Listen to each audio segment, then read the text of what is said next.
I love Zords, Megazords, and all the various combinations they can do. However, my favorite group is the Carrier Zords. I've always loved fortress vehicles and giant robots. They have this lumbering presence, but can gracefully work together with the smaller Zords. Their designs are different compared to the others. They go for huge buildings, stocky compartments, animals that have thick armored shells, and aggressive carnivores to show their power. They may be limited to their functions due to size or defense, but that also gives them their value when they're called. Attilatron. Attilatron is a really unique Zord. It's split up into 3 cars that hold the rescue Zords. At the same time, when it's in battle mode, features a Megazord-like body. It can't fight itself, but aids the Zords with its arms as shoulder cannons. I love its trailer formation. Rolling around in transport mode is dynamic, kind of like a worm. You can see the designs get used again with the Delta Mega and Delta Command. The look is what I like about it the most. It's more grungy, like from an old mechanic shop, really detailed on the outer frame of each trailer, at the same time having that 90s gray rounded tech look. Bullzord. This Zord is very odd. I didn't expect a bull to be part of the samurai line. It does feel out of place, but that's what makes it interesting. It harkens back from the Mezzodon Megazord, Attilatron, and even the Battlefleet Megazord. I count this one as a Carrier Zord because it does have a crawling mode that can carry the Samurai Megazord on top, along with the Samurai Gigazord. I prefer it more in Zord/Chariot mode, it just looks cooler. The motorized feature's decent, it's not as fast as you'd want it, but it's still useful. The thing that makes the design poor is the Chariot. It works great in Zord mode, but because it houses all the electronics, it's just one giant box. The legs aren't separated, which the US version of the toy fixes, but at the cost of the electronics. Tor The Shuttle Zord. This thing is sadly forgotten about. I understand why. There was very little footage of Daimugen to be used in MMPR. I still thought it was an interesting look. It's this giant green turtle with lasers and that goofy head that bites monsters. It's very funny for a Zord. I still don't get why it's called a Shuttle Zord. I do like its combos. The assault team can connect to the top, which allows them to do this huge slam down on monsters, as well as a defensive shield for White Tiger and Red Dragon. Its standing mode is menacing. I also like that Tor is alive. It's not controlled by anyone, so it can operate alone and help out the team. In some ways, being a giant green turtle helps. It's slow, but monsters and other things tend to ignore it till it's too late and they get blown up. I personally love Tor. I like the shell and its stand-up position. Tor just had that fun action-adventure personality. Pyramidus. One of the largest Zords made. That was one of the reasons why I wanted it. I also love that it's a pyramid. The gold parts and the ruby on top really add to the look. The other modes are kind of an afterthought, but I still like them. It's cool that the Xenozords can ride on top of it in its vehicle mode. We don't get this type of mobility that often, although I really hate that this mode is huge and really annoying to find places to display it. Even though it doesn't do all that much in the form of combining and transforming, the look of Pyramid is what makes you want it, from the detailed designs on the shape, so that it looks like a machine, to the compartments that house Zeo and Super Zeo Zords. If it weren't for the lack of electronics or the empty space, I would have rated it higher. Croc Carrier. A simple Carrier Zord. While the toy version has a limitation of only able to carry 2 of the Zords at full size, I always preferred Dylan and Ziggy's Zord over Scott, Finn's, and Summers. The Croc Zord was my favorite. I like how the orange and black work with the car that has a giant mouth in front of it. It's actually a pretty complicated Zord out of the RPN stuff. It has to act as a Carrier Zord for 5 vehicles.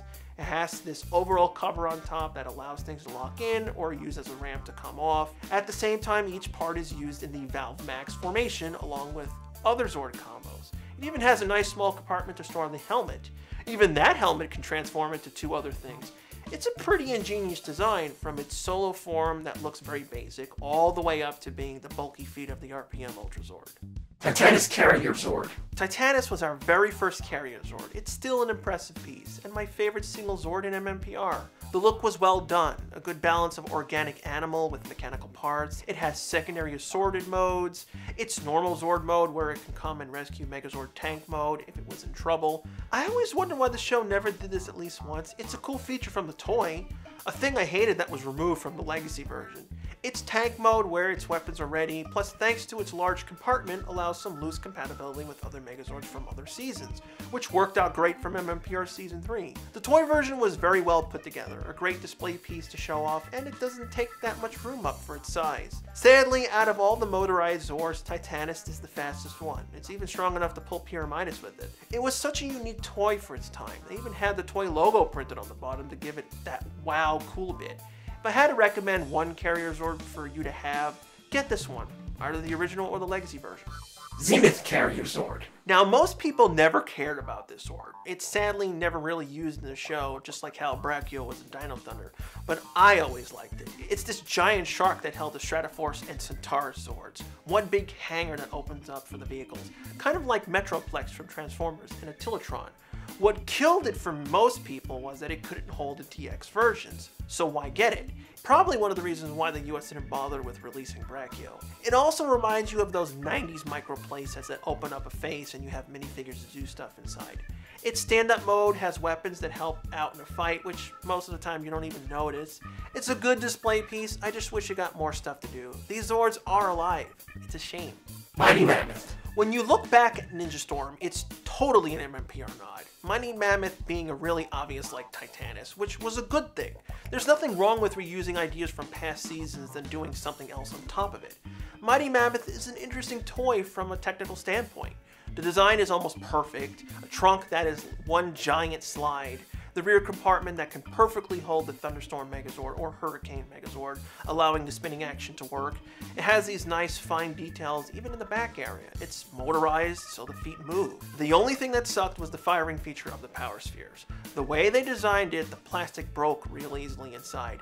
It's super frustrating to fix. It's one of the worst Zords to open up. You can't open it from the front thanks to the pivot bolts on the feet. You have to go through the back and disconnect the battery wires to reach the motor. So people who don't know how to do this makes it virtually impossible for them to fix. I understand why it wasn't released in the US. It's gigantic. It's longer than Pyramidus if you stood it up. And the electronics make it prohibited to sell in the US. It's such a great display piece or toy for a kid, but no parent is going to spend $200 on this. It's a shame too. Very nicely detailed with all the stickers and motor parts around it. If you can find it and suck up the high cost of it, I recommend you pick it up. The Ninja Storm line is incomplete without it. Super Train Megazord. If we count Pyramidus and Delta Command as Carrier Zords, we also have to count the Super Train. The train for me is very majestic, from transforming in midair to how it bridges all the Zords together. Everything works as one. It acts as a transport Zord, storage for Zords, and is amazing in Megazord mode. It's one of the few Zords that has dual finishers with the rockets and steam generator on Rail Rescue 1 and 2. It frankly looks amazing, plus one of the large Zords that looks like a human. It's not overly bulky, it has arms and legs, the head is nice when the horns slowly raise up, and it's used a fair bit in the show, while other ones that had similar mobility and features pretty much got left on the wayside. Delta Command Megazord. This is by far the best Carrier Zord. The entire base of operations becomes the most powerful Zord in their arsenal. If something goes wrong, Cat's in the side and can quickly fix it. It made for this great season finale when the bad guys took it over. Not only does it have this immense power, the Delta Runners are also inside, boosting it even further. Its crawler mode is a nice bonus. It sucks that the toy wasn't battery operated. What makes the Delta Command even more impressive is the look. From the outside, it's mainly this giant building of glass, so it gives the Zord a sci-fi space look. The front has to flip completely over to get the head out. I always wondered how everyone and everything stays together when it's transforming. I wouldn't want to leave expensive China in that place. With the Japanese version, the red and green chrome really gives the toy that expensive look. I hate that Bandai America takes this stuff out all the time. Even the way the Zord transforms is very different. The arms are stored on the side, so you have to align the connectors in the right spot so they slip in. It can be annoying the first few times you do it, but you appreciate this transformation gimmick.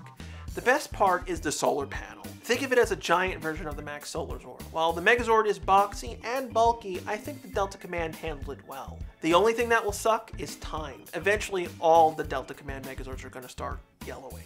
Whenever I see Carrier Zords come on the screen, I'm like, the situation has gotten tough. It's a great way to show the enemies are getting smarter and stronger. They also bring in an awe to the show with their impressive finishers or the way they make the other Zords look. When Titanus came in forming the Ultra Zord for the very first time, it was such a great rush to me who loves giant robot fights. What are your favorite Carrier Zords? Do you like the least used ones like Zenith and Brachio, or do you prefer pure fun action types like Super Train and Titanus? And if you have a suggestion on what topic you'd like me to do, leave a comment down below. Next week, I'll go into my 10 enjoyed season premieres.